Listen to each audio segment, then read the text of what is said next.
Hello, everyone, and welcome to Author Nation Interviews, your go-to podcast for elevating your author journey. I am your host, Melody Ann, and I'm thrilled to have you with us today. In this episode, we are talking about resilience and resourcefulness. Really, really important stuff if you want to be an author and be successful in the long term.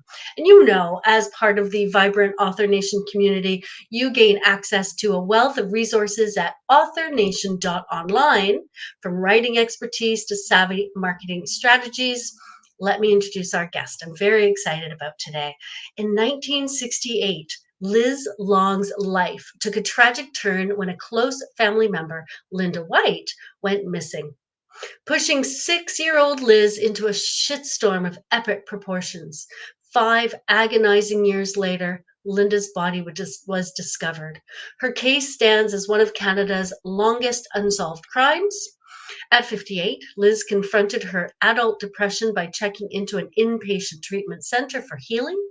And with an unwavering grit and a touch of humor, Liz untangled the complexities of her past, realizing that her childhood coping mechanisms were never meant to be permanent. Oh, so true. So many of us, right? Now, at the forefront of mental health advocacy, Liz shares her journey and introduces the world to Victimtown through her book, Navigating Shitstorms: How to Find Your True Path When Life Gets Rough. Let's welcome Liz. Hi, Liz. How are you today? Melody, I've never been better. Thank you so much for having me today. Oh, my absolute pleasure. As we were talking very briefly before the show, we have some connections here. So you've described your journey as a shift from victim town to Freedomville. By the way, I love these terms, victim town to Freedomville. Can you share a pivotal moment, or maybe it was a realization that sparked this transformation? Yeah, things caught up for me in late 2020. And as you described in the introduction, I checked myself into a private facility for depression. And it wasn't until then, so very late in life, I was in my late 50s, that I made the connection between my childhood and my adult shitty life. I mean, I wasn't denying what had happened and the things that I had gone through. I honestly just didn't think that it had much to do with how I was managing as an adult. Yeah. So for me, that pivotal moment was during a 2-month stay and lots of therapy.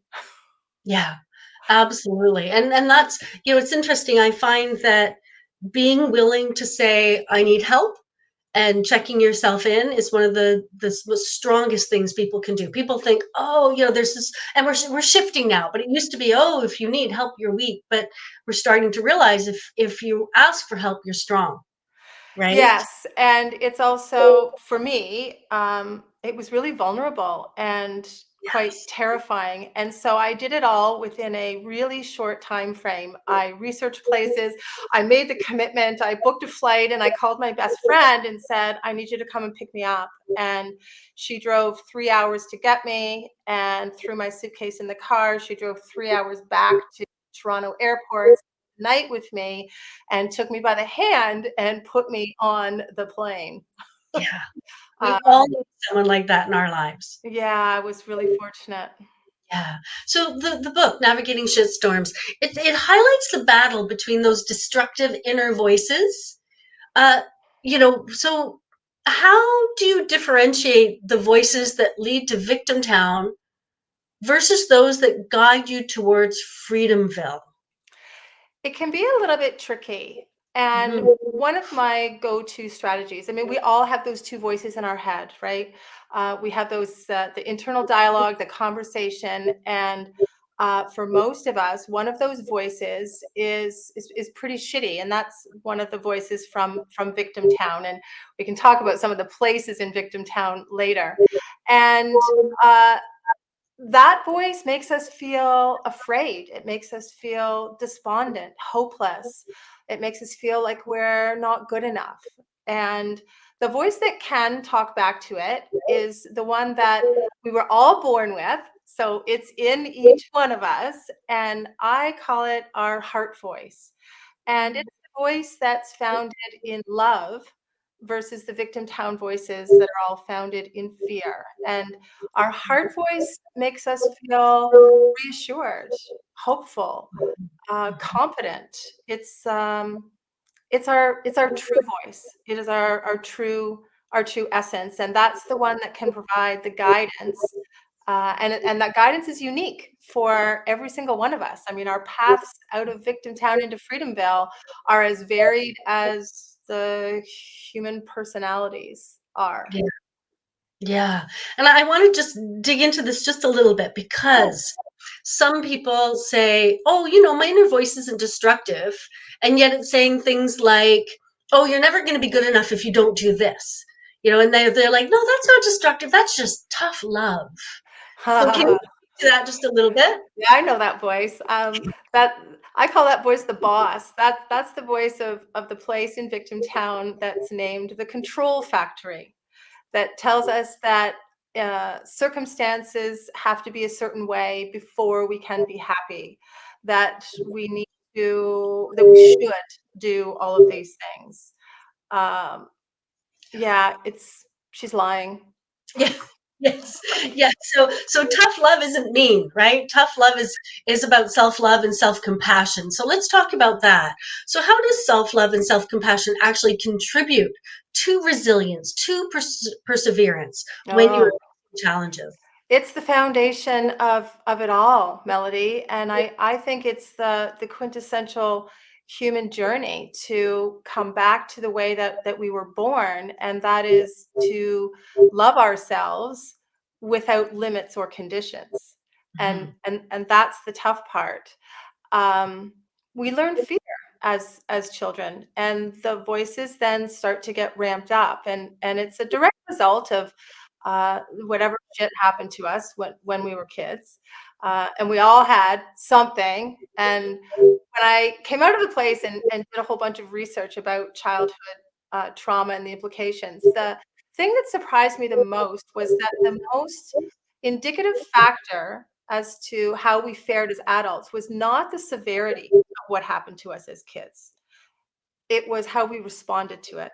And all children have a different level of resiliency and different support systems in place whenever, when they grew up. So learning to love ourselves is a journey, and there's a variety of steps involved, and depending on what we've been through and what we're currently challenged with, it's different for all of us. Yeah. And in your case, if a family member disappears, I mean, who knows how to deal with that? No one, right? There's no, this doesn't happen often enough that there's this, a guide on how to deal with it. And we might be better at it today, but we certainly weren't good at it back in the 1960s. So can we talk a little bit about self-love and compassion writing a book? I have people coming to me, I've been writing this book for 5 years and, 10 years, and I should just throw it out. And what am I doing? So as a writer, when you were writing your book, how did you apply self-love and self-compassion so that you could actually get to the end of writing the book and publish it? Well, there were a lot of stumbling blocks to getting to the end of writing a book and publishing it. Uh, for me, it was the belief that my story would be inspirational and would serve and help other people. And that was a huge why for me. I believe that everything that I went through my entire life, and my childhood trauma was just the beginning in a long line of tumultuous and traumatic relationships and occurrences and experiences. And it all culminated to bring me to where I am today. And that I finally, and it's never too late, that's part of my messaging, um, healed a lot of that stuff. It felt like my purpose to share my story so other people might find the confidence or be inspired to start their own journey and get out of victim town and head towards Freedomville. Exactly. So let's just get a little bit more into the book. So, what do you hope readers will take away from navigating shitstorms? So, how do you envision this book making a difference in their lives? My hope is multifaceted. For a lot of people, I think the book and the places in Victimtown will spark a new awareness. And I mean, Victimtown is not a bad place to be. It offers a lot of gifts. In fact, my working title for the year I was writing the book was Victimtown, an unavoidable destination and the gifts it offers. And I knew that would never be the final title because people won't understand what Victimtown is until they read the book. We all visit Victimtown when shit happens, and it's not bad to land there. Some of the places there are the Control Factory that we mentioned, the Guilt and Shame Cafe, the Denial Trails, the Sorrow Swampland, the Anger Gas Station, the Resentment Parking Lot, and I think a lot of people hear the word victim and they get their backs up and they think, no, no, no, not me. I don't have a victim mentality. I'm coping, managing. I've got this. But when they hear what the voice in our head says in each of those places, my hope is that they will become aware that they are in victim town. And the longer we stay there, that's when the real problems settle in for our happiness. So I hope that readers will come away with a new awareness of where they are, because we can't embark on a journey or make any changes in our lives until we first get very real about where we're at.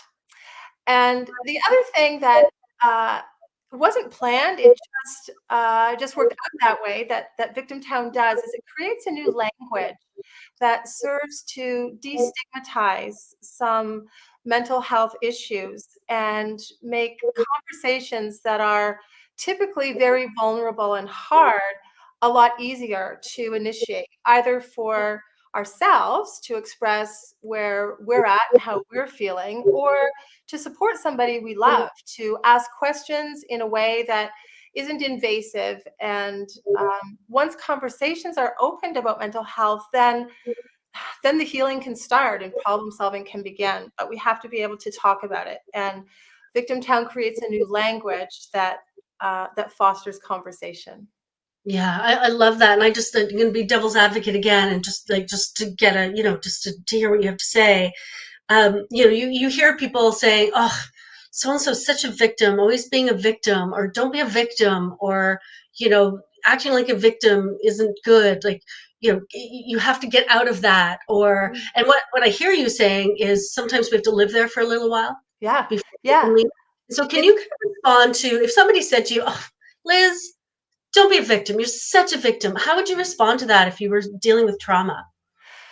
You're entitled to have feelings of victimization when you've been subjected to trauma or are having to deal with any kind of pain. Pain is a really hard emotion to sit with and process. And it's in that space and all the places in Victim Town where the growth is and where we learn some most of our most valuable life lessons. And so those are the gifts, and it's okay to be there. And depending on what we're dealing with and what place in Victim Town we've been thrown into or landed, the time required is different for all of us. But the awareness of where you are is key, so that we don't get stuck there and live our lives there, because the peace, love, freedom, and joy that we all yearn for doesn't exist in Yeah. Victim Town. Yeah. No, I like that. Thank you. Because you hear that, right? Oh, so and so's such a victim. And there's a piece of me that says, well, what's going on in their lives that they're in this place, right? And so Right. your analogy to the gas station and the parking lot and whatnot really helps us figure out, and I love that you talked about anger, because a lot of times anger is not allowed. There's no permission for anger. So I thank you for just saying, that there's a place where you can fill up on anger, and that's okay. Let's talk a Yeah. little bit about authors now. So authors often deal with self acceptance. I can't speak. There's a lot of like internal struggles going on when you're writing a book, whether it's a memoir. So is my story worthy, or whether it's a nonfiction book about your expertise. Do I know enough? So what are some actionable steps that you might suggest authors take when they're in this place of is my story worthy? Am I worthy to write a book? I would say to listen to your heart voice, to trust your intuition, to believe that you chose to do this for a reason and to lean into your your reason for writing whatever it is you're writing. And I mean, I'm a new author, and it wasn't something that I aspired to do. I didn't study writing. I didn't have it as a goal. My life just unfolded that way, and writing a book came about. Um, so I think that, I mean, learning to love ourselves, which starts with acceptance, getting real about who we are and who we are not. And if it feels good and you enjoy doing it, then do more. Yeah, no, that makes sense. So we start to apply self-compassion to ourselves. We say, I understand that you don't think your story's worthy, but maybe it is. Maybe you should consider that angle. Lots of people have told you it is. So once we've worked through some of the self-acceptance, with self-compassion, there's still a lot of obstacles. And I think that writing a book takes a lot of resilience. And I think you have to be a very resourceful person to get through it.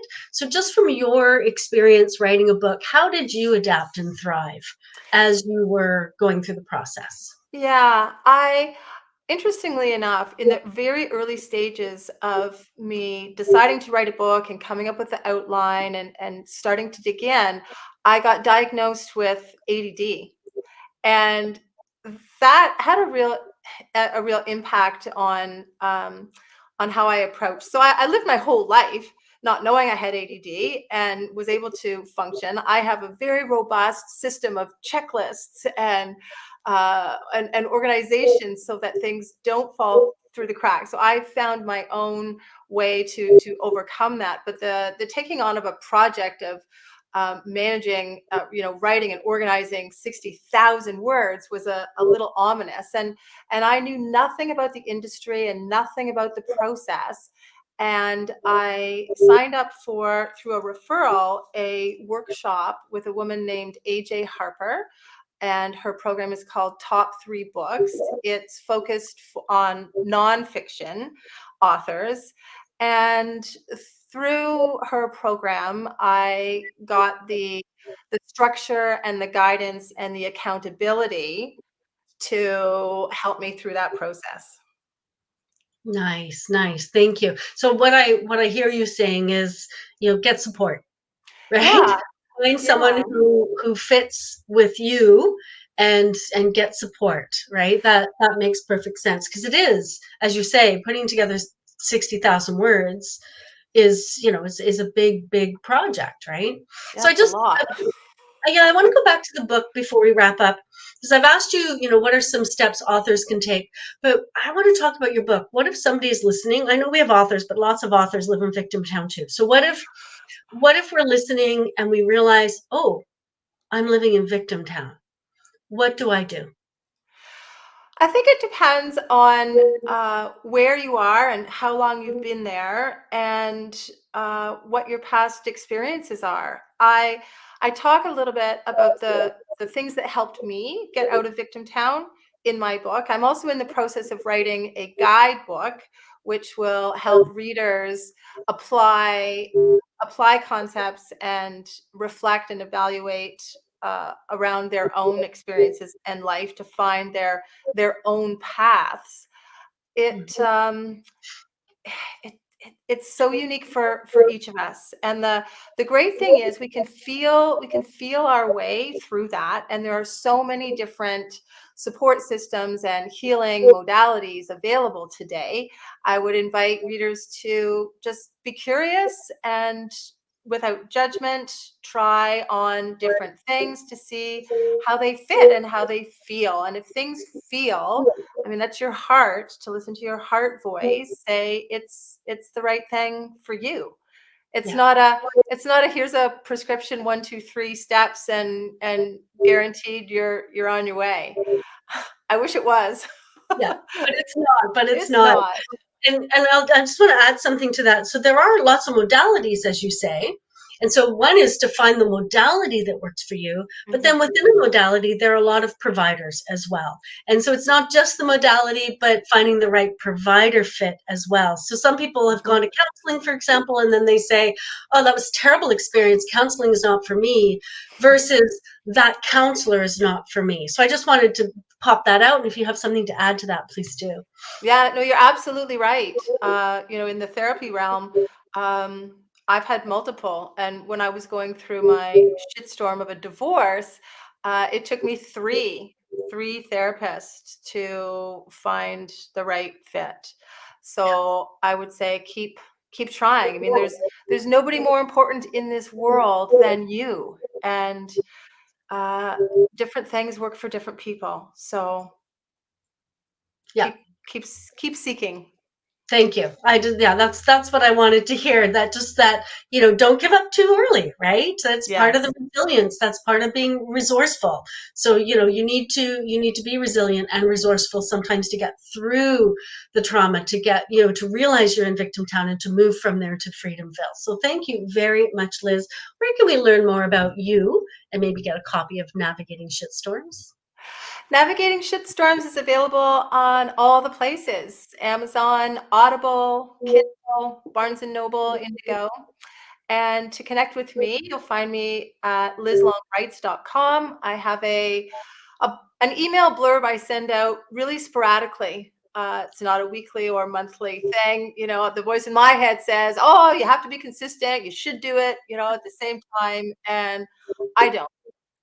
So you won't be bombarded in your inbox. And then on social media, it's Navigating Shitstorms. Brilliant. Yeah. So if you're looking for Liz on Instagram, you can find her at Navigating Shitstorms. And if you're looking for her on her website, you can find her at lizlongwrites.com. Before we wrap up, Liz, is there anything else you want to add to the conversation? We have a minute. Yes, I would just like to say to all the authors out there, whether they're writing fiction or nonfiction, I know that all of our individual stories are important and they're needed. And the more people sharing their creative work and sharing their stories, the more people will be helped and healed. It's not a competition. And if you change the life of even one person, then your work will have been worth it. So please keep going. Thank you, Liz, so much for joining me today. And I really like those final words. Thank you so much, and thank you for joining us on Author Nation today. I do hope that you have found this thought provoking. I really want this to have stirred something in you, to things to think about, and that there's no shame if you happen to find yourself in victim town. There's no shame in that. So don't forget to visit authornation.online to start your journey as a successful nonfiction author or to help you promote your book. We value your feedback and your support. And if you've enjoyed this, please take a moment to leave a comment or leave a review and share it with somebody who will benefit from it. If somebody you know is going to find value in this, share it with them, because your engagement helps us continue to bring you insightful content and serve the nonfiction author community. So keep writing, keep creating, and keep sharing your stories with the world.